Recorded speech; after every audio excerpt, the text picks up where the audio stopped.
अब से 4 साल पहले अगस्त 2018 में गिलगित बल्तिस्तान के डिस्ट्रिक्ट दयामीर से एक दिन अचानक ये ख़बर आई कि वहाँ आर्मी पब्लिक स्कूल समेत 12 स्कूलों को आग लगा दी गई, जिसमें से 10 जो हैं वो गर्ल्स स्कूल थे और उनमें से एक गर्ल्स स्कूल ऐसा था जिस पे ये 5वीं बार हमला हुआ था 2004 से 2016 के दरमियान में।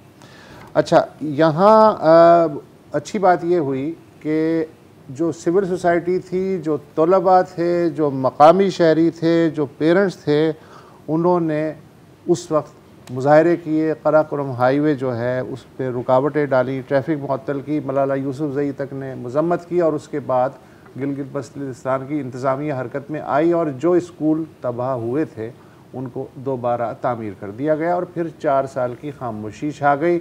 उस ज़माने में ये था कि वहाँ जो मजहबी शिद्दत पसंद थे उन पे शुबा था कि उन्होंने ये हरकत की है। बाज़ाब्ता ज़िम्मेदारी किसी ने कबूल नहीं की। एक हफ़्ते पहले वहाँ से एक और ख़बर आती है, दारेल का इलाक़ा है दयामीर का, वहाँ एक गर्ल्स स्कूल है, उससे आग लगा दी गई। मिडिल स्कूल था, गर्ल्स मिडिल स्कूल। 8 नवंबर का ये वाक़या है। अच्छा, आग लगा दी गई। उसके बाद जो हुकूमत गिलगित बल्तिस्तान है उसने कहा कि घबराना नहीं है, हम 7 दिन के अंदर अंदर जैसा ये स्कूल था उससे बेहतर आपको बना के दे देंगे।